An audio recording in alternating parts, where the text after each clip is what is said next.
په هغه ورځو کې د رومي قیصر اوګوستس د طرف نه دا فرمان جاری شو چې په رومي بادشاهي کې دی د ټولو خلکو مردم شماري وشي.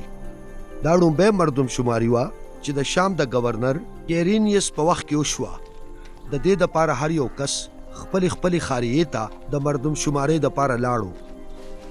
نو دغه شان یوسف هم د گلیل د ناصرت نه یهودیا ته لاړو چې د داود په خاریه بیت لحم کې خپل نوم ولیکي، ځکه چې هغه د داود د خاندان نه او هغه سره د مریم لاړو، څوک چې د هغه چنغله وه او هغه د مخکې نه امیدواره وه.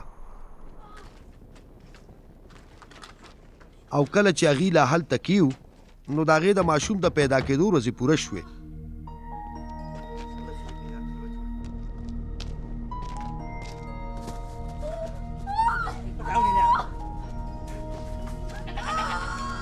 او دا هغې اول زوی پیدا شو. هغه په اورني کې ونغښته او په یوه خور کې کېښودو، ځکه چې په سرای کې د هغې دپاره ځای نه و.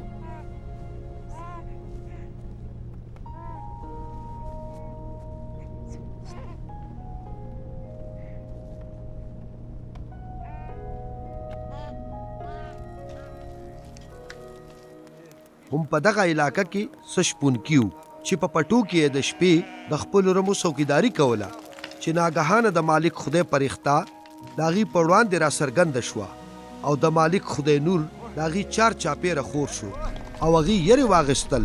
خو فرښتې هغې ته وفرمایل چې یریږئ ما تاسو له یو ښه زیری راوړی دی چې د ټولو خلکو دپاره به یوه لویه خوشحالي وي. نن د داود په ښار کې ستاسو خلاصونکی پیدا شوی دی چې هغه مسیح مالک دی، او ستاسو دپاره د هغه دا نښه ده چې تاسو به یو ماشوم په روڼي کې نغښتی په اخور کې ومومئ.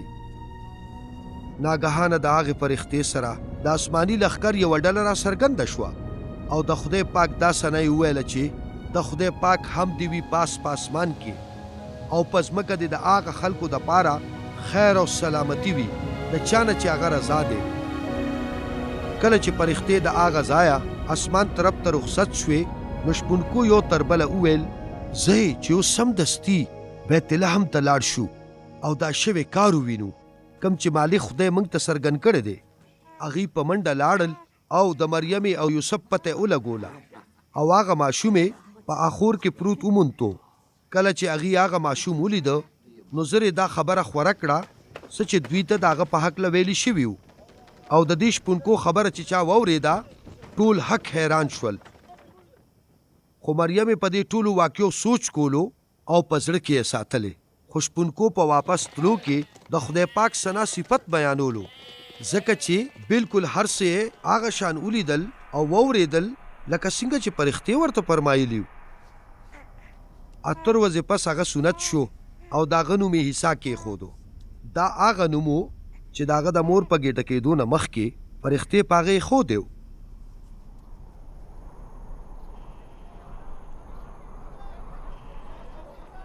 نو د موسی د شریعت په مطابق چې د هغې د 40 ورځې پوره شوې نو یروشلم ته یې بوتلو چې مالک خدای ته پیش کی، لکه چې د مالک خدای په شریعت کې لیکلی دي چې هر ړومبی نر ماشوم چې پیدا شي هغه به مالک خدای ته وقف شي. نو هغې بیا د مالک خدای د شریعت په مطابق قرباني وکړه، یعنی یوه د کړکړو جوړه یا د کونتر 2 بچي